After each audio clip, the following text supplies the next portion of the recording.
March 10, 1942. 11:47 p.m. Kure Naval Arsenal, Hiroshima Prefecture. Cold sea air rolls off the inland sea and across the darkened piers. Sodium lamps have been extinguished under blackout orders, leaving only hooded lanterns and the occasional cigarette ember glowing like a distant star. The sky is clear, moonless, perfect. Perfect for defense. Inside a timber-framed operations building overlooking the harbor, Captain Hidetaka Iwasaki of the Imperial Japanese Navy adjusts his white gloves and studies a wall map pricked with colored pins. His uniform is immaculate despite the late hour. Behind him, a row of junior officers in khaki stand at attention beside a bank of Type 94 radio receivers, their dials glowing faint amber. "Visibility," he asks without turning. 10 kilometers, Captain replies. "Lieutenant Kenji Mori, Naval Air Service. Light wind from the northwest. No cloud cover." Outside, along the breakwater, searchlight crews in steel helmets rest their hands on the cranks of 110-centimeter naval searchlights mounted on concrete platforms. The polished mirrors inside the housings gleam faintly in the lantern light. Nearby, anti-aircraft crews sit beside triple-mounted Type 96 25mm cannons. Magazines stacked neatly, breeches open. The barrels point upward into darkness. This is how the night is controlled. By sight, by discipline, by trained eyes. In a drafting room deeper inside the arsenal complex, Chief Engineer Masao Tanaka stands over a table scattered with blueprints and slide rules. He is a civilian naval engineer educated at Tokyo Imperial University. And tonight, he is calm. His thin spectacles catch the lamplight as he listens to the distant hum of machinery from the dry dock where destroyers are under repair. Searchlight arcs overlap at 2,000 meters, Tanaka explains to a pair of young engineering officers. Once illuminated, the target silhouette is unmistakable.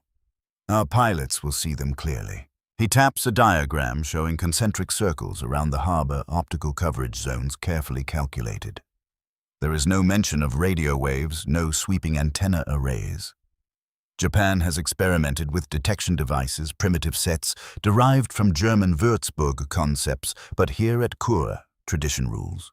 Captain Iwasaki steps into the room. "Our night fighters are ready," he asks. Lieutenant Mori nods. 2 Mitsubishi A6M2 Model 21-0s on standby at Iwakuni. Pilots briefed for visual interception only. Visual interception. It is spoken without hesitation. On the airfield across the water, the 2 Zeros sit at the edge of the runway, canopies open. Petty Officer First Class Hiroshi Nakamura tightens the straps of his leather flight helmet. His mechanic Corporal Daichi Sato gives a thumbs up. "You will see them before they see you," Sato says confidently. Nakamura grins. "In the dark, only if they carry lanterns." They both laugh. The engines of the Zeros cough to life briefly for testing Nakajima Sake, 12 radial engines rumbling low and steady before being shut down again. The vibration carries faintly across the water. To the men on the ground, that sound is reassurance, mechanical certainty, precision engineering. Back in the operations room, a young signalman adjusts the tuning dial of a Type 3 Mark I radio transmitter. Static crackles softly. The Imperial Navy trusts its ears and eyes trained operators who can identify aircraft type by engine note alone, who can calculate bearing by the rhythm of propellers in the wind. Captain Iwasaki folds his arms. The Americans rely on machines, he says quietly. Devices, gadgets. They forget the human element. No one contradicts him. Japan's doctrine has been forged in years of night torpedo exercises in the Black Waters off Formosa and the Yellow Sea. Destroyer captains have trained to approach unseen, guided by starlight and instinct. Naval aviators pride themselves on visual acuity, spotting silhouettes against faint horizons, recognizing wing shapes at impossible distances. Radar exists, yes, but it is cumbersome, unreliable, unproven in combat. Bulky antenna arrays that clutter decks and reveal positions. Engineers like Tanaka have reviewed reports from Europe. British chain home stations, German Freya sets, but those are distant wars. Here, the Pacific sky feels vast and knowable. A telephone rings sharply. Lieutenant Mori answers. "Hi," He listens, nods, and hangs up. Routine coastal patrol reports no contacts. Civilian shipping secured.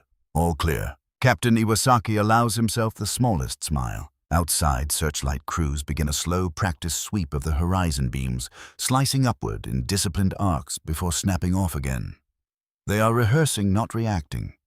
The beams converge briefly in the sky, intersecting like white swords. You can hear the soft grind of gears as the lights pivot. You can smell the oil and ozone from the generators.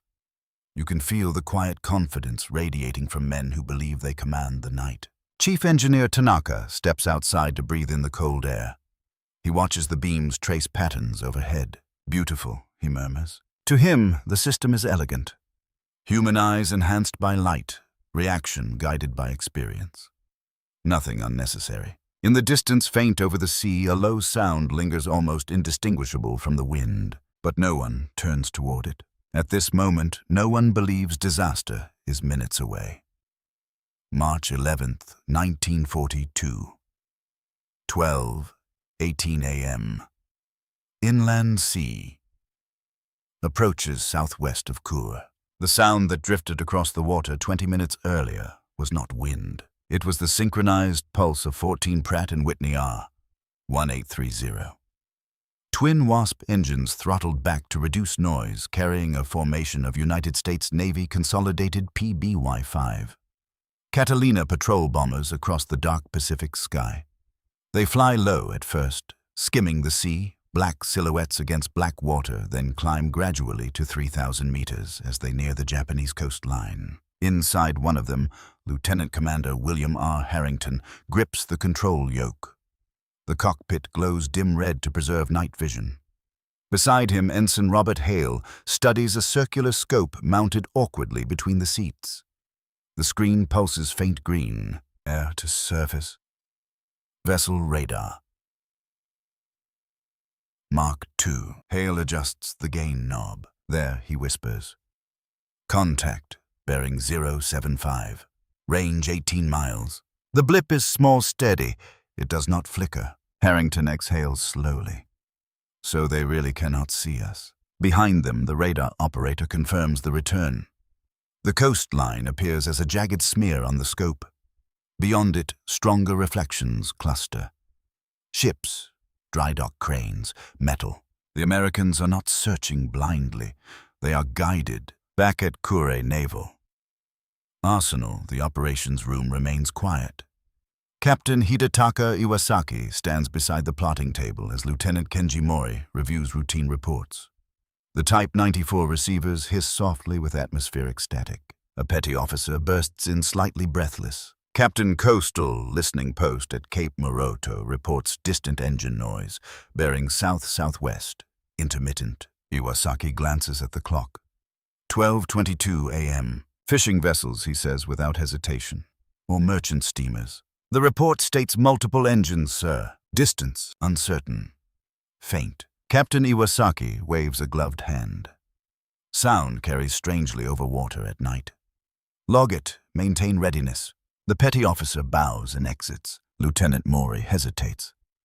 Shall we scramble the zeros as precaution? For faint engines, Iwasaki's tone sharpens.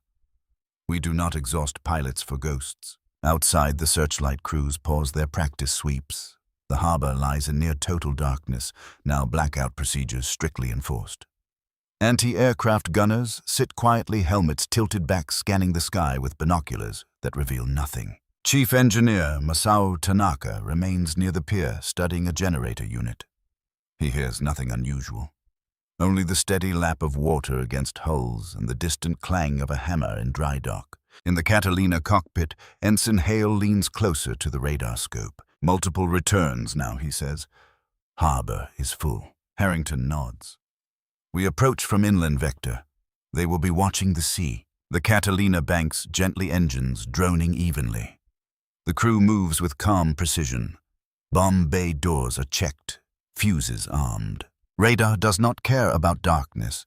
It does not blink. At 12:31 a.m., another coastal station calls Kure. Stronger engine noise. Now continuous. Estimated altitude medium. Lieutenant Mori presses the receiver closer to his ear. Can you see lights? Negative. Sky clear. No illumination. Captain Iwasaki steps closer. Do you see aircraft? No, sir. Only sound. Iwasaki takes the handset himself. If you cannot see them, they are not there. He returns the receiver to its cradle. The room is silent for a long second. Lieutenant Mori swallows. Captain, with respect, the British have reported night attacks in Malaya. With searchlights defeated by cloud, Iwasaki replies. Tonight there is no cloud. He turns to a junior officer. Prepare searchlight crews for full illumination sweep on my command. We will demonstrate the futility of these phantom reports. Across the water at Iwakuni Airfield, Petty Officer First Class Hiroshi Nakamura sits in his Zero's cockpit canopy, still open. He stares at the stars. The mechanic, Corporal Daiichi Sato, lounges nearby, smoking. A telephone rings in the ready shack. An orderly runs out. Stand by for possible scramble, he shouts. Nakamura grins again. About time, yet no order comes. At 12:37 a.m., the first Catalina reaches bomb release point. Lieutenant Commander Harrington watches the altimeter steady at 3,200 meters. The radar operator counts down range. 5 miles. 4. 3. The harbor's metal structures glow bright on the scope. The coastline is a sharp white arc. 2 miles. Harrington cannot see the ships clearly through the darkness, but the radar sees them perfectly. Release. Bomb racks shudder as 500-pound demolition bombs drop into blackness. Below, Kure remains unilluminated. Searchlights are still dark, waiting for visual confirmation that never comes. For several seconds, nothing happens. Then the night splits open. A chain of explosions rips across the harbor. A dry dock crane erupts in sparks. A moored auxiliary vessel bursts into flame. Shock waves roll over the water, rattling windows in the operations building. Captain Iwasaki staggers as dust falls from the ceiling. What was that? Someone shouts. Another explosion detonates near the fuel depot. Orange fireballs bloom upward, reflected in stunned faces. Aircraft, Lieutenant Mori cries. They are above us. Searchlights on Iwasaki orders. Concrete platforms hum to life as generators roar. Brilliant, white beams lance into the sky, sweeping frantically. They cross and recross empty darkness. You can feel the panic rising. The beams search for shapes that are no longer directly overhead, because the Catalinas have already turned away. Their radar-guided approach required no illumination. Their bombs were released from beyond visual range of any eye on the ground. Inside, the retreating Catalina Ensign Hale watches the radar scope again. Harbor reflections fade behind them. No interception, he says quietly. Lieutenant Commander Harrington nods. They never saw us. Back at Kure, anti-aircraft guns finally open fire. Type 96 cannons hammer uselessly into the sky, tracers streaking upward at random angles. Searchlights thrash wildly, illuminating only smoke. Captain Iwasaki stares upward, jaw clenched. For the first time, doubt flickers behind his certainty. But it is still too early for admission. March 11th, 1942. 12:46 a.m. Kure Naval Arsenal, burning waterfront. The smoke hangs low and oily, illuminated by the frantic sweep of searchlights that now stab uselessly into empty sky. Flames lick upward from a ruptured fuel tank, casting violent orange light across steel hulls and concrete piers. You can taste it in the air, acrid and metallic. Captain Hidataka. Iwasaki stands rigid at the balcony outside the operations room, binoculars pressed to his eyes. He searches for silhouettes, for contrails, for anything the beams might catch. But the sky is black and unbroken. Cease random fire, he orders sharply. Conserve ammunition. The type.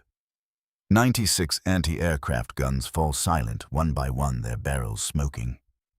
Gunners blink against the glares, ringing from the sudden barrage that struck nothing. Lieutenant Kenji Mori rushes out beside him. Reports from the eastern dockyard, sir. Direct hits on Warehouse 3 and the auxiliary transport Taimei Maru. Fires spreading. How many aircraft were sighted? None confirmed. The word hangs there. None. Inside the harbor, sailors scramble along gangways carrying hoses. A damage control team aboard the light cruiser Yura struggles to control secondary fires from falling debris. The crew has not seen an attacker. They only know bombs have fallen from a sky that appeared empty seconds before. On the Iwakuni airfield across the water, Petty Officer First Class Hiroshi Nakamura slams his canopy shut as finally the scramble siren wails. "Interception vector," he shouts to the ground crew. Corporal Daichi Sato shrugs helplessly. Unknown direction. Nakamura's 0. Roars down the runway, the Nakajima Sakai engine climbing to full power, propeller biting into cold night air. Another 0 follows. They climb steeply toward 3,000 meters. Eyes straining, but there is no searchlight lock, no silhouette, only distant fires below. In the operations room, Captain Iwasaki grips the edge of the plotting table. Sound bearings, he demands. A signalman checks his notes from the coastal stations. Initial bearing south-southwest, sir, but after impact, no clear engine noise. Lieutenant Mori frowns. It is as if they vanished. Chief Engineer Masao Tanaka enters soot on his sleeve. He has just come from inspecting a damaged generator. Captain Tanaka says carefully the explosions were precise. Fuel storage dock cranes repair facilities. Not random bombing. Iwasaki turns slowly. Are you suggesting they could see in the dark? Tanaka hesitates. Perhaps not see, but detect. The word feels foreign in the room. Detect how Iwasaki demands. Tanaka swallows. There have been foreign reports. British coastal installations using radio waves to locate aircraft. Reflected signals. Lieutenant Mori looks sharply at him. You mean radar? The term is spoken quietly, almost reluctantly. Iwasaki's expression hardens. Those devices are experimental. Crude. Vulnerable to interference. Tanaka does not argue. But he remembers technical summaries he once reviewed, brief notes translated from German documentation on Freya sets and Würzburg fire control systems. Japan had prototypes. Limited sets mounted experimentally near Tokyo, bulky arrays requiring careful calibration. None installed here. A runner bursts into the room. Captain Coastal Station reports aircraft again, bearing now northwest of harbor. Faint, Iwasaki's eyes widen. Northwest. That is inland. Before he can issue an order, another explosion detonates at the far end of the shipyard. This time, searchlights swing wildly toward the new direction beams crossing over hills and rooftops. Too late. The second wave is smaller, only 4 aircraft, but they approach from an unexpected vector guided by the same unseen eye. Their bombs strike an ammunition storage shed, igniting secondary blasts that send shockwaves through the harbor. In the sky above Petty Officer Nakamura, Banks hard left scanning desperately. There, he shouts into his radio. I see nothing. Static answers him. His fuel gauge ticks downward. He circles again, climbing higher, but the attackers are already turning out to see throttles, steady, guided by instruments instead of vision. Back aboard the lead Catalina, Lieutenant Commander Harrington glances at the radar scope. Second strike complete, Ensign Hale reports. No pursuit. Harrington nods once. Maintain heading 180. Descend to 1,000 meters over open water. He allows himself a thin smile. They are blind. The words echo faintly through the cockpit. At Kure, Captain Iwasaki finally lowers his binoculars. Recall the fighters, he says quietly. Lieutenant Mori hesitates. But sir, we have no visual confirmation of retreat. Exactly. Outside, fire crews battle flames that now reflect off the inland sea in jagged streaks of light. Civilians in nearby neighborhoods watch from darkened homes, confused by explosions that arrived without warning. Chief Engineer Tanaka stands beside Iwasaki. If they possess reliable detection equipment, Tanaka says carefully, then searchlights reveal more than they protect. Illumination makes us visible. Iwasaki turns sharply. Searchlights have defended this empire for decades, and tonight, Tanaka replies softly they illuminated nothing. Silence settles between them, broken only by distant crackling fires. At 1:12 a.m., Petty Officer Nakamura lands his 0 tires screeching on the runway. He climbs out face tight with frustration. Did you see them? Corporal Sato asks. Nakamura shakes his head. No silhouettes, no engine glow.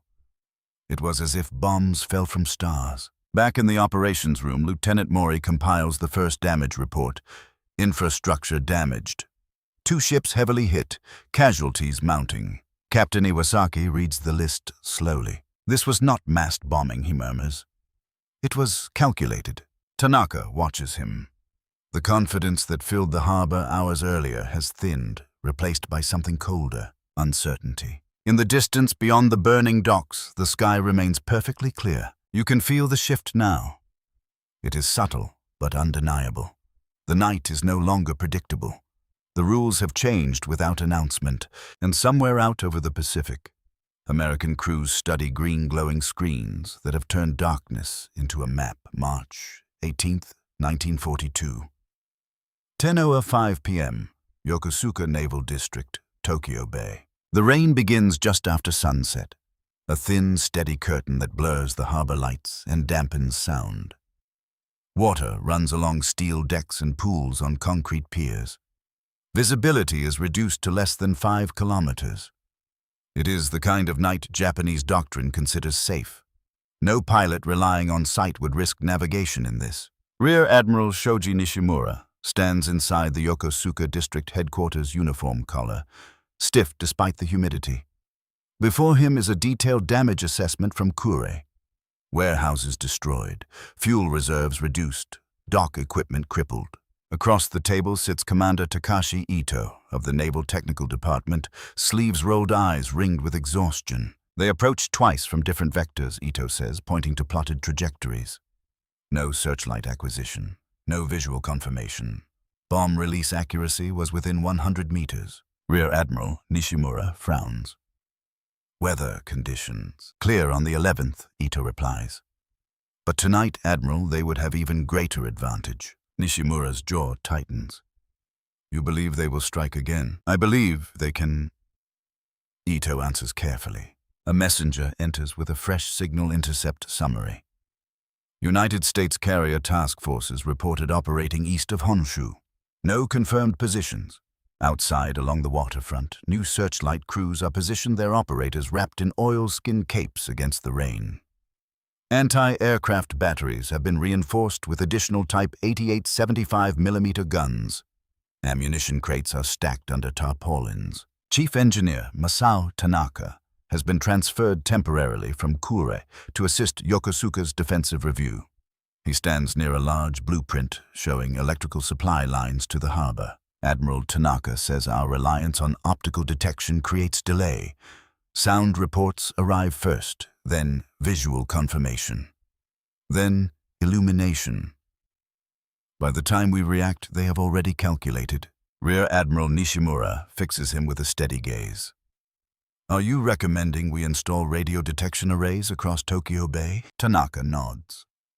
Experimental sets exist at Tateyama. They can detect aircraft at distance regardless of cloud cover. Commander Ito shifts uncomfortably. Those sets are unreliable in heavy rain. Signal distortion is significant. Unreliable is better than blind, Tanaka replies. The Admiral raises a hand, silencing them both.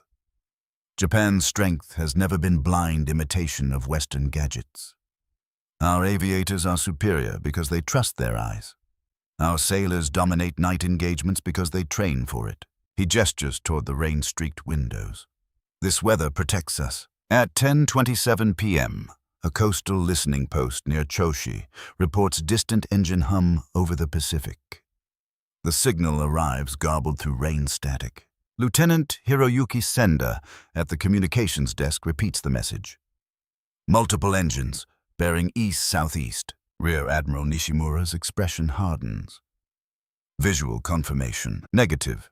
Rain obscures sky. Commander Ito glances at Tanaka. Launch reconnaissance, the Admiral orders. 2 Nakajima J-1N night fighters. The twin-engine aircraft sit ready at Opama Airfield. Their crews scramble through puddles, boots splashing. The J-1N's radial engines cough to life, propellers throwing spray into the air. These are not equipped with onboard radar. Their crews rely on ground direction and searchlight acquisition. At 10:41 p.m., the first bombs fall. They strike the outer anchorage first, where 2 destroyers lie at mooring. Explosions erupt through rain and darkness, shockwaves rippling across water already churned by wind. Searchlights snap on instantly, beams slicing through sheets of rain, reflecting off droplets and creating blinding halos. The light scatters uselessly, illuminating nothing solid. You can hear the confusion through the open windows of headquarters. Telephone bells ring. Officers shout bearings that contradict each other. Contact overhead. Negative. No silhouette. Engines north. Engines south. Rear Admiral Nishimura grips the edge of the operations table. Direction, he demands. No consistent vector. Lieutenant Senda replies. In the sky above Tokyo Bay, 6 American B-25 Mitchell bombers fly in tight formation. Their ANA PS-2 radar units scan the coastline below.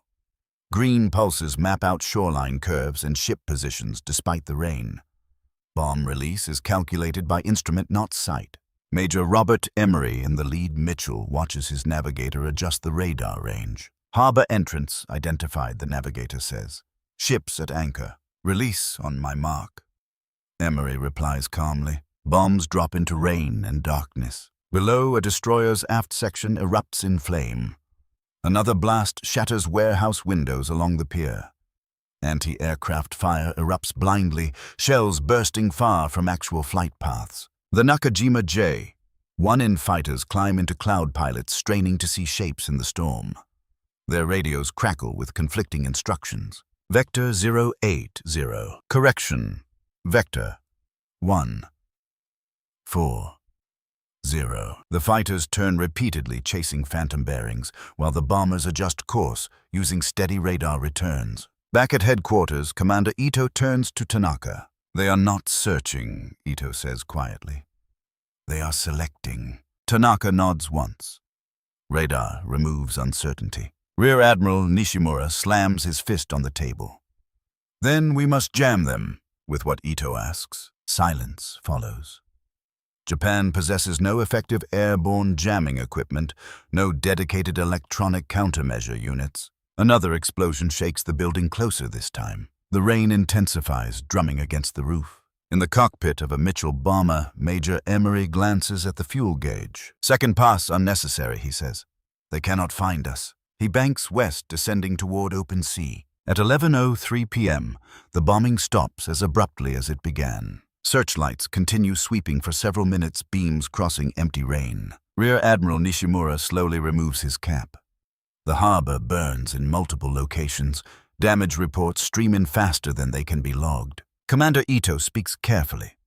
Admiral, this is the second confirmed radar-guided strike. Nishimura stares at the plotted map, now marked with fresh red circles. We will accelerate installation of experimental sets, he says at last, voice tight.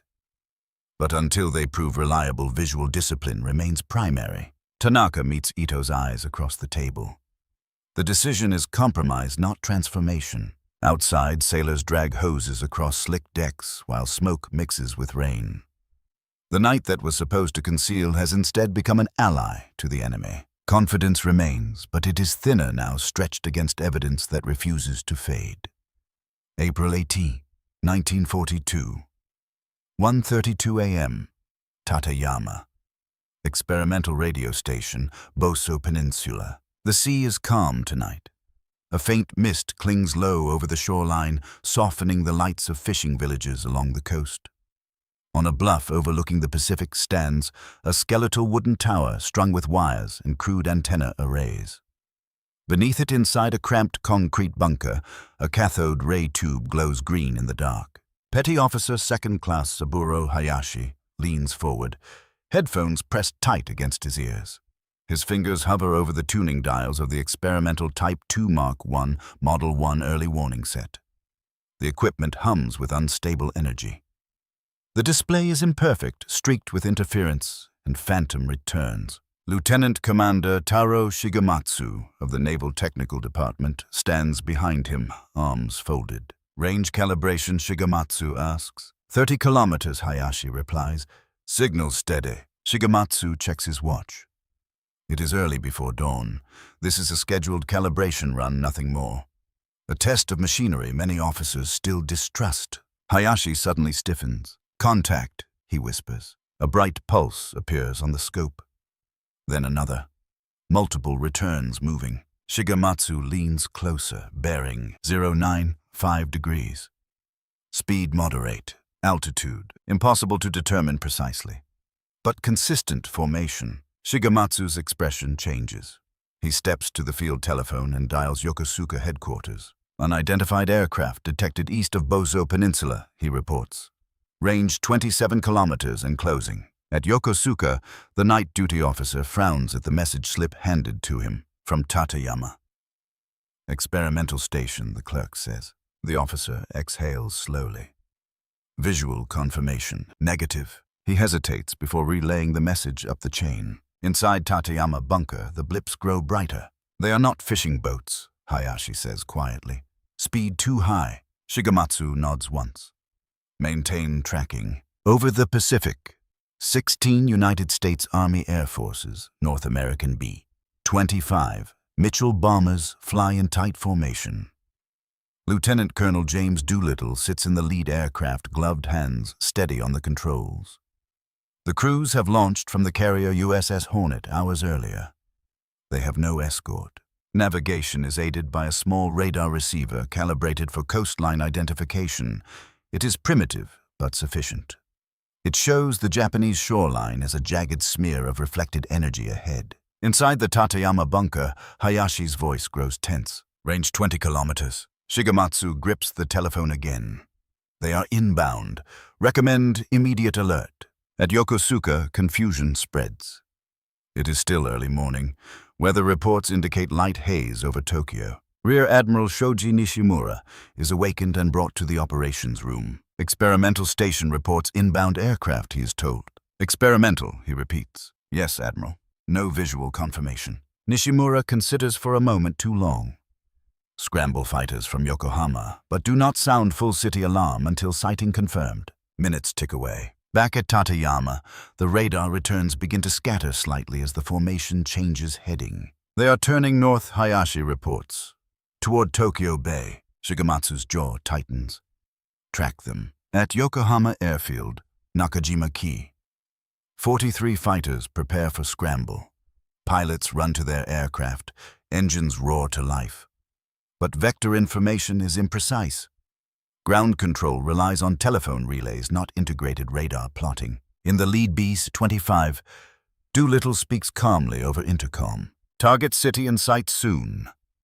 Maintain low altitude after coastline. The bombers descend beneath scattered cloud. Tokyo emerges ahead, sprawling and unaware. At 2:08 a.m., the first bombs fall over the capital. They strike factory rooftops, rail yards, fuel depots. Explosions echo through sleeping neighborhoods. Windows shatter. Civilians pour into streets. Searchlights ignite across Tokyo beams, crisscrossing wildly. Anti-aircraft batteries open fire. But the fighters, launched minutes earlier, are too far south, chasing outdated bearings. By the time ground observers finally spot silhouettes through haze, the bombers are already passing overhead. Inside Tateyama bunker, the radar returns shift inland. They are over land, Hayashi says, astonished. Signal weakening as terrain blocks reflection. Shigematsu lowers the telephone slowly. He knows now that the warning came in time. But hesitation turned minutes into vulnerability. At Yokosuka headquarters, Rear Admiral Nishimura listens to damage reports arriving from Tokyo. Minor structural damage. Casualties limited, an aide says. Nishimura nods stiffly. Psychological impact. The aide hesitates. Significant, Admiral. Commander Takashi Ito stands quietly nearby. He meets Tanaka's eyes across the room. Both men understand the deeper implication. The experimental set at Tateyama detected the raid before any eye or ear. Hayashi removes his headphones, hands trembling slightly. He looks at Shigematsu. We saw them, he says. Shigematsu nods. Yes, but no one acted quickly enough. Outside, dawn begins to lighten the eastern sky. Smoke rises faintly over Tokyo. At Yokosuka, Nishimura stares at a fresh map marked with the bomber path plotted from delayed visual reports. He speaks quietly, almost to himself. If we had trusted the signal immediately. He does not finish the sentence. Across the harbor, sailors stand beside damaged buildings, staring at a capital that was never supposed to be vulnerable. The turning point has arrived, but pride still resists full surrender to it. Radar has proven itself, yet tradition has not fully yielded. April 18, 1942. 3:40 a.m. Naval General Staff Headquarters, Tokyo. Smoke still drifts over the eastern districts of the capital. The air smells of scorched timber and burned fuel. Telephone lines crackle with urgent reports. Inside a dimly lit conference room at Naval General Staff Headquarters, senior officers sit around a long lacquered table, uniforms, hastily buttoned faces, pale in the early morning light. Admiral Osami Nagano, Chief of the Naval General Staff, listens as Rear Admiral Shoji Nishimura presents the timeline of the raid. Experimental radar station at Tateyama detected inbound aircraft at approximately 1:32 a.m. Nishimura says, voice controlled but strained. Range 27 kilometers. Visual confirmation was not obtained prior to bombing. Nagano's eyes narrow. And why was the city not placed on immediate alert? Nishimura hesitates for a fraction of a second. Because confirmation relied on visual sighting under established doctrine. The silence that follows is heavy. Commander Takashi, Ito steps forward with a folder of technical notes. The Type 2 Mark 1 set produced consistent returns. Bearing and range were accurate. Delay occurred at decision level, not detection level. Nagano studies him carefully. You are certain of this? Yes, Admiral. Chief Engineer Masao Tanaka stands beside Ito. He has not slept. Soot still stains his cuff from the night before. The equipment performed beyond expectation. It was our hesitation that failed. Across the table, several older officers exchange uneasy glances. Vice Admiral Shiro Takasu clears his throat. Experimental equipment can produce false returns. Acting on every anomaly could paralyze our defenses. Ito responds immediately. But ignoring accurate data paralyzes them more. Nagano raises a hand, ending the exchange. Outside, anti-aircraft crews continue scanning the brightening sky as if expecting a second wave. Civilians sweep broken glass from streets. Tokyo has not been devastated, but it has been violated. Inside the Tateyama bunker, Petty Officer Saburo Hayashi replays the radar logs. The glowing tube shows recorded pulses that match precisely the time bombs struck the city. There is no ambiguity in the data. Lieutenant Commander Taro Shigematsu stands behind him, jaw set. You will prepare a full technical report, Shigematsu says. Include signal strength, bearing accuracy, and equipment stability. Hayashi nods. His hands move with renewed purpose. He understands now that what he witnessed was not merely a test. At 4:15 a.m., the Naval General Staff issues an emergency directive. All experimental radar stations along the eastern coast are to operate continuously. Additional sets will be requested from production facilities. The problem is production capacity. Japan's industrial output for advanced electronic components is limited. Vacuum tubes are scarce. Skilled technicians even more so. Commander Ito addresses this directly. Even if we prioritize radar manufacture, deployment will take months. Nagano looks toward the map of the Pacific pinned to the wall. Months we may not have. In a separate chamber, Army representatives gather with their own technical officers. The Army has its own experimental sets developed independently, often without coordination with the Navy. Rivalry complicates integration. Colonel Masanobu Tsuji listens impatiently as an Army engineer describes the Army's Type A early warning system. Can it detect carrier-based aircraft at sea? Tsuji demands. At sufficient altitude, yes. The engineer replies cautiously, but low-level approaches reduce range. Tsuji slams a fist against the table. Then, improve it. The engineer bows but says nothing. Back in the naval chamber, Tanaka spreads blueprints across the table. If radar is to be primary detection, he says, then command structure must adapt. Information must flow directly from detection station to fighter control without visual confirmation delay. Rear Admiral Nishimura nods reluctantly. That requires new training. It requires new thinking, Tanaka replies. The room absorbs the implication. Doctrine built over decades cannot be altered overnight. Meanwhile, on the Iwakuni airfield, Petty Officer Hiroshi Nakamura sits beside his Zero helmet, resting on his knee. He listens to rumors circulating among pilots.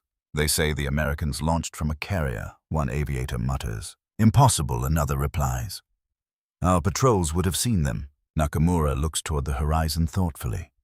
What if patrols did not see them because they did not need to? The question lingers unanswered. By mid-morning, Emperor Hirohito receives a briefing. The capital has been bombed. Damage limited, but the symbolic impact immense. In the briefing room, the word radar is spoken repeatedly, now no longer as curiosity, but as necessity. Admiral Nagano speaks carefully. We underestimated the operational value of radio detection. That era will not continue. Yet even as the declaration is made, production bottlenecks and bureaucratic divisions threaten implementation. In Tateyama, Hayashi adjusts the antenna alignment manually, hands gripping cold metal supports as wind from the sea rattles the structure. He is determined that next time there will be no ambiguity. You can sense the urgency spreading through every level of command. Shock has replaced dismissal. Confusion has given way to frantic planning. But desperation does not equal readiness. Radar has proven its worth. Now Japan must transform itself to use it. And transformation takes time. Time that the enemy may not grant. June the 4th, 1942.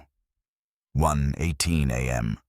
North Pacific east of Midway Atoll. The ocean is black glass beneath a starless sky. A light wind moves across the flight deck of the aircraft carrier Akagi, carrying the smell of fuel and salt. Sailors move in near silence, boots thudding softly against steel. Lanterns are hooded. Engines are kept at low idle.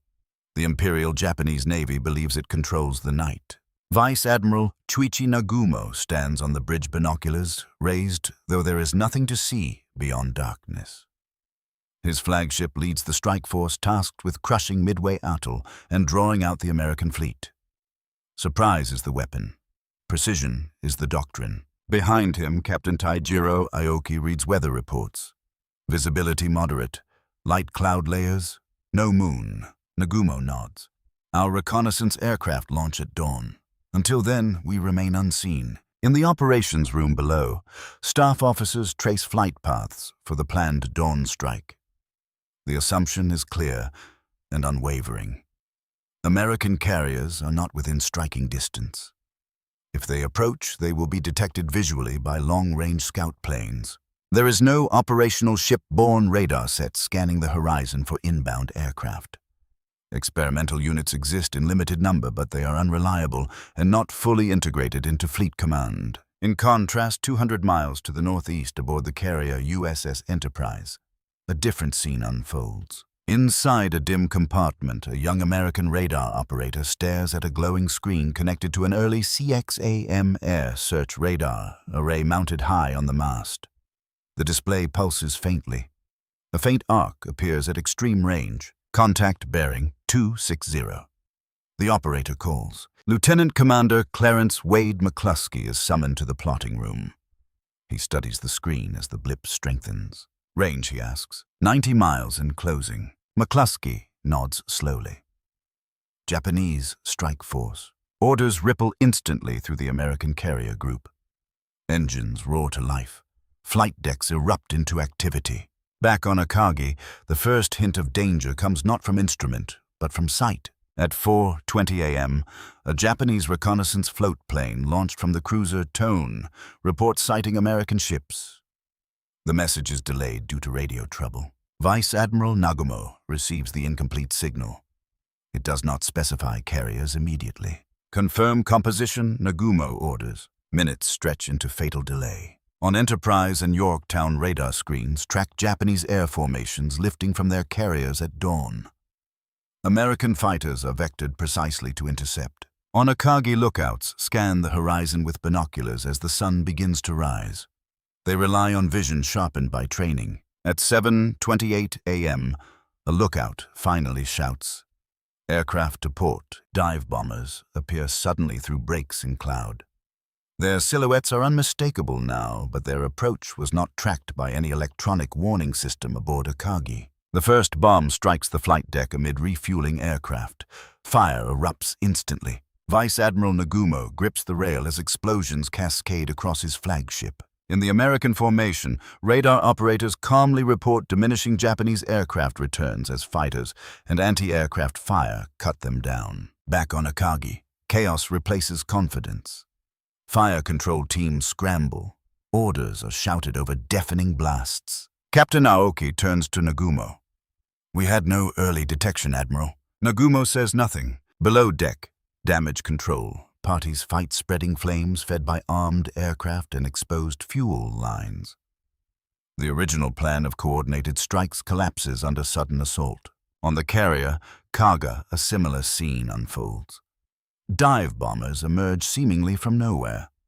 There was no radar cue to vector defensive fighters in time. The Imperial Navy's doctrine of visual scouting has failed at decisive scale. By midday, Akagi, Kaga, and Soryu are fatally damaged. Only Hiryu remains operational temporarily. In the smoky skies above American radar continues guiding interception of Japanese counterstrikes. On the bridge of Akagi, Nagumo watches smoke billow upward. "Our eyes were not enough," Captain Aoki says quietly. The admission is almost lost in the roar of fire, far to the west in Japan. Chief Engineer Masao Tanaka studies reports from Midway as they arrive days later. He reads between the lines. Delayed contact reports, incomplete reconnaissance, surprise achieved by the enemy. Radar allowed the Americans to see beyond sight. The collapse of the original plan is not merely tactical, it is doctrinal. The belief that disciplined human vision could command the night has shattered under invisible waves. On the burning deck of Akagi, sailors abandon ship as flames reach ammunition stores. The carrier that once symbolized supremacy becomes a column of smoke against open sea. Confidence does not vanish in a single explosion. It erodes under repeated evidence, and now it is collapsing entirely. July 14th, 1942, 9:10 p.m. Yokosuka Naval Arsenal Coastal Defense Planning Chamber. The windows are sealed tight against the humid summer air. Electric fans rotate lazily overhead, pushing around the smell of hot metal and solder. On a long table beneath hanging lamps lies a collection of newly delivered equipment crates stamped with Navy markings. Inside them are components for additional Type II Mark I radar sets. Chief Engineer Masao Tanaka stands at the head of the table with Lieutenant Commander Taro Shigematsu and Commander Takashi Ito. Their sleeves are rolled. Their uniforms are no longer immaculate. Weeks of reports from Midway have hardened their expressions. "We deploy along Tokyo Bay first," Tanaka says, tapping the coastline map. "Then Osaka, then Kure," Ito nods. "Production capacity remains limited. Vacuum tubes are fragile. We cannot waste a single set." Shigematsu gestures to a schematic. "Power supply stabilization must improve. Signal clarity at extended range remains inconsistent." They speak quickly now. There is no longer debate about whether radar matters, only how fast it can be fielded. Outside, a group of young technicians practice assembling antenna arrays under the fading light. They tighten bolts and align frames with careful precision. The structures look skeletal against the sky, thin metal ribs reaching upward as if trying to grasp something invisible. Across the Pacific aboard USS Enterprise, radar operators perform routine sweeps without ceremony. The equipment is already integrated into command structure. Fighter direction officers sit beside them, relaying vectors directly to combat air patrols. Back in Japan, integration remains clumsy. July 20th, 1942, 11:45 p.m. Tateyama Coastal Station. Petty Officer Saburo Hayashi adjusts his headset as a newly installed antenna array hums above him. The improved set now covers broader range across Tokyo Bay. "Signal stable," he reports. A faint return flickers at extreme edge. "Contact bearing 130. Range 40 kilometers. Shigematsu, now stationed permanently at Tateyama, immediately telephones Yokosuka Air Command. "Intercept recommended immediately." This time there is no hesitation. At Opama Airfield, twin-engine Nakajima J-1, and night fighters roar into the sky within minutes. Ground controllers attempt to vector them based on radar bearings. "Turn starboard 10 degrees. A controller instructs through crackling radio. The pilot, Lieutenant Masaru Kondo, squints into darkness. No visual yet. Range 15 kilometers. Climb. The radar return shifts slightly. Then it fades. Hayashi frowns at his screen. Signal lost. Shigematsu clenches his jaw. Interference. Possibly low-altitude approach. Hayashi replies. Minutes later, flares bloom over a coastal warehouse outside Yokohama. Small bombs detonate. Damage is minor, but the attackers escape again. In the air, Lieutenant Kondo circles fruitlessly. "We arrived too late," he says through clenched teeth. Back in the bunker, Hayashi removes his headphones slowly. "We detected them earlier than before," he says quietly. "Yes," Shigematsu answers. "But detection without precision control is incomplete." At Yokosuka, Commander Ito reviews the interception timeline. 3-minute delay between detection and fighter vector, he notes. Communication lag through switchboard. Tanaka nods. "We require centralized fighter control rooms connected directly to radar stations." Ito exhales. "That requires construction, wiring, training. Then begin. August 7th, 1942, Guadalcanal. In the Solomon Islands, Japanese naval forces attempt to resupply troops under cover of darkness. Destroyers race down narrow channels in what sailors call the Tokyo Express. They rely on experience navigating black waters.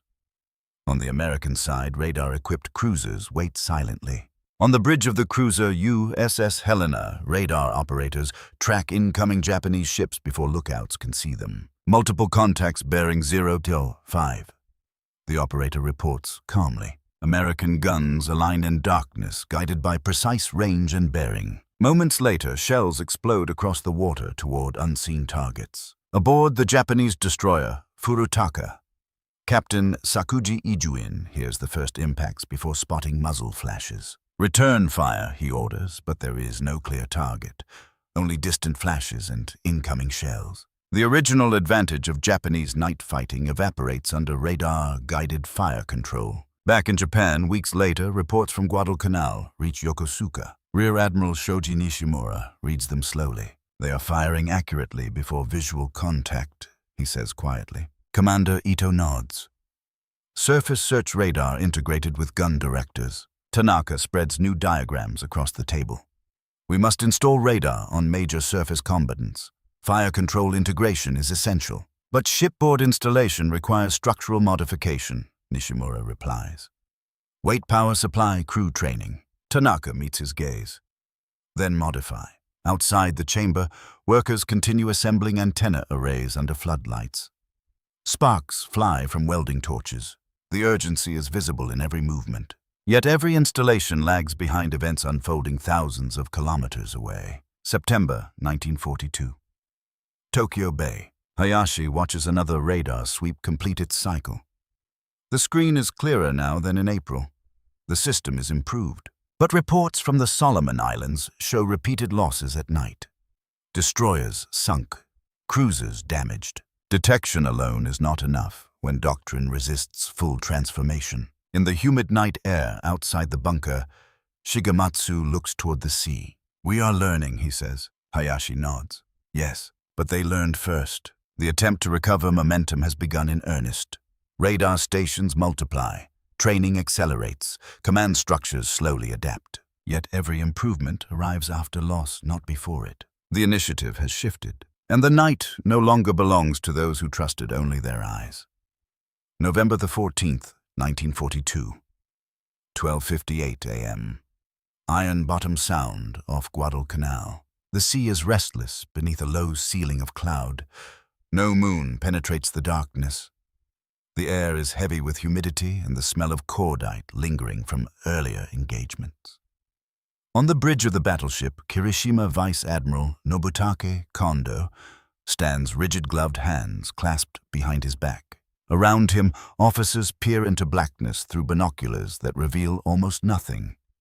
The silhouettes of nearby Japanese cruisers and destroyers are barely distinguishable against the sea. Kondo believes he is maneuvering into advantageous position for a night bombardment of Henderson Field. Japanese doctrine still holds that disciplined optics, trained lookouts, and aggressive maneuver will dominate any nocturnal engagement. Below-deck rangefinders are calibrated. Fire control teams stand ready beside the main battery controls for the 14-inch guns. The crew is tense but confident. Night has always favored them. A lookout suddenly shouts, "Searchlight flash to starboard." All heads turn. But what appears is not a steady beam. It is a brief white glare, then darkness again. Moments later, the sea erupts around Kirishima. 16-inch shells fired from the American battleship USS Washington crash into the water with terrifying precision.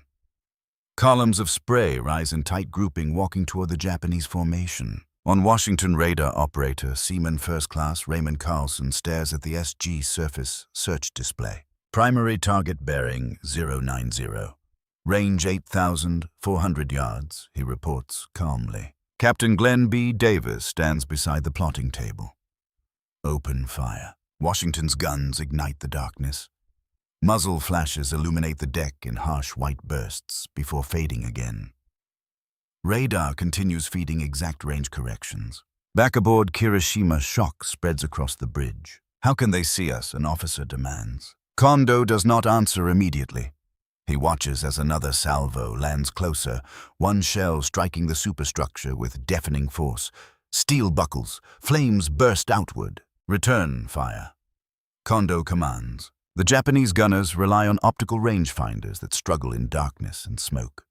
Their first salvo falls wide. Another American barrage follows within seconds. Radar corrects continuously. The shells land with mechanical consistency. Below deck, Chief Gunnery Officer Commander Toshio Sato grips the rail as bulkheads tremble. "Range uncertain," he shouts to his crew. "Adjust by estimation." But estimation cannot compete with electronic measurement. On Washington's bridge, Captain Davis observes the radar plot shifting slightly as Kirishima attempts evasive maneuver. "Target altering course," Carlson reports. "Correction, 2 degrees port," Davis nods. Fire. More shells roar across Iron Bottom Sound. On Kirishima's bridge, realization begins to dawn. The Americans are firing with knowledge, not guesswork. They are not searching with beams. They are not relying on starlight. Vice Admiral Kondo grips the railing tighter. "They have radar fire control," he says quietly. The words are no longer speculative. They are confirmed by impact after impact. Around Kirishima, Japanese destroyers attempt to respond, launching torpedoes into darkness, guided by last known bearings. But American ships have already shifted position based on radar tracking. The night advantage that once belonged to Japan has reversed completely. Inside the plotting room of Washington, calm voices exchange measured data. Range now 7,000 yards. Target speed reduced. Each adjustment is instantaneous. No delay for visual confirmation. No hesitation. Back on Kirishima, flames spread along the deck. Steering control falters. Communications lines snap. Commander Sato looks up through smoke toward the bridge. "They are firing as if it were daylight," he mutters. Above him, another shell slams into the aft turret, silencing one of the main batteries. Kondo finally speaks to his staff in a voice stripped of earlier confidence. "We underestimated their night capability. There is no argument now. No denial." The belief that disciplined eyesight and tradition could master darkness has been shattered by cold green screens glowing in distant compartments aboard enemy ships. Across the water, American sailors continue tracking diminishing radar returns as Japanese vessels break formation. On Washington, Carlson notes, "Primary target slowing. Heavy damage." Captain Davis lowers his binoculars briefly. "Cease fire when target dead in water." Moments later, Kirishima begins listing heavily. Fires burn uncontrolled.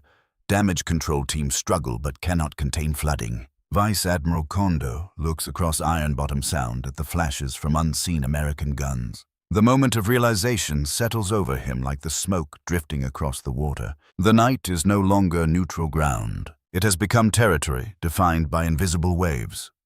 November the 15th, 1942. 3:12 a.m. Iron Bottom Sound. The fires aboard Kirishima burn against the black Pacific like dying embers of a collapsing star. The battleship lists heavily to starboard, her once imposing silhouette now twisted and broken. Ammunition detonates sporadically deep within the hull, dull concussions rolling across the water. Vice Admiral Nobutake Kondo has already transferred to the destroyer Ayanami. He stands on its bridge, watching the outline of Kirishima fade in smoke. Abandoned ship comes the final signal from the stricken battleship. In the dark water below, Sailors struggle amid debris. Oil spreads across the surface in glistening sheets. The night is illuminated not by searchlights, but by flame and tracer arcs fading into silence. No one on Kondo's bridge speaks of honor or tradition now. They speak only in clipped operational terms. Enemy radar contact lost reports, a signal officer quietly. Lost because Kirishima is no longer maneuvering. Across the sounder board, USS Washington radar operator Raymond Carlson observes the blip representing Kirishima slow, then fragment, then disappear entirely from the screen. Primary target gone, he says. Captain Glenn B. Davis nods once. Secure from general quarters. There is no cheering, only the steady hum of equipment cooling and the faint smell of burnt cordite drifting over the deck. The invisible eye that guided them through darkness has done its work. Weeks later, in Tokyo, December the 3rd, 1942. 6:40 p.m., Naval Technical Department briefing room. Chief Engineer Masao Tanaka stands before a silent assembly of officers. A large map of the Solomon Islands dominates the wall behind him, marked with red ink indicating lost vessels. He does not dramatize the report. He reads plainly, Battleship Kirishima sunk. Multiple destroyers lost in night engagements. Enemy surface forces demonstrated effective radar, guided fire control beyond visual range. Rear Admiral Shoji Nishimura sits rigidly in the front row. His face is drawn thinner than in April. Commander Takashi Ito flips through pages of data comparing shell grouping patterns from American salvos to Japanese optical fire control accuracy. The dispersion difference is measurable, Ito says. American radar corrected in seconds. Our adjustments required visual confirmation of splash. Silence answers him. Tanaka continues. Installation of Type 22 surface search radar sets aboard capital ships is proceeding. However, production cannot meet operational losses. Training and fighter direction remains incomplete. In the back of the room, younger officers exchange uneasy glances. They have grown up revering night combat as sacred ground of Japanese superiority. Now that ground is gone. Outside the building, snow begins to fall lightly over Yokosuka. The harbor is quiet. New antenna arrays rise awkwardly from several warships undergoing refit metal frameworks, disrupting once clean silhouettes. Petty Officer Saburo Hayashi stands beside one such installation checking cable connections. He has been reassigned from Tateyama to assist shipboard calibration. He looks up at the angular structure cutting into the winter sky. We are adapting, he murmurs to himself. But adaptation under fire is not the same as innovation before it. January 1943. Iron Bottom Sound remains littered with wreckage. American radar continues to dominate night engagements in the Pacific. Japanese attempts to regain initiative through aggressive torpedo tactics increasingly meet preemptive gunfire guided by unseen detection. Reports accumulate in Tokyo detailing ships struck before lookouts ever report contact. In the Naval General Staff Chamber, Admiral Osami Nagano reads casualty lists in silence. He sets the papers down carefully. We believed mastery of night was cultural, he says quietly to those present. It has proven technological. No one contradicts him. There is no speech about reversal, no promise of immediate parity. The industrial strain is visible everywhere. Vacuum tubes fail under harsh sea conditions. Training lags behind deployment. Radar sets installed hastily without full integration provide partial solutions at best. In a quiet moment, Tanaka stands alone in the Yokosuka yard, listening to the faint hum of a powered antenna rotating slowly above a cruiser undergoing repair. The sound is steady, mechanical, impartial. He thinks back to March, to Captain Iwasaki, dismissing distant engine noise to searchlights sweeping empty sky over Kure. He does not speak the memory aloud. Across the Pacific, American carrier groups maneuver confidently at night radar screens, glowing softly within armored compartments. Fighter direction officers, vector interceptors without waiting for silhouettes against moonlight. The balance has shifted permanently. February 1943. 10:12 p.m. Tokyo Bay. A test run of newly installed radar aboard a Japanese heavy cruiser produces clean returns on a friendly destroyer 30 kilometers distant. Officers watch the screen in guarded silence. It functions, one says. Yes, Tanaka replies, but he knows the truth as clearly as the green pulse on the tube. Functioning now does not erase months of vulnerability. It does not raise sunken ships from Iron Bottom Sound. It does not restore the confidence that once filled operations rooms where men believed disciplined eyesight could command darkness. The night has been redefined, not by searchlights, not by instinct, but by waves no human eye can see.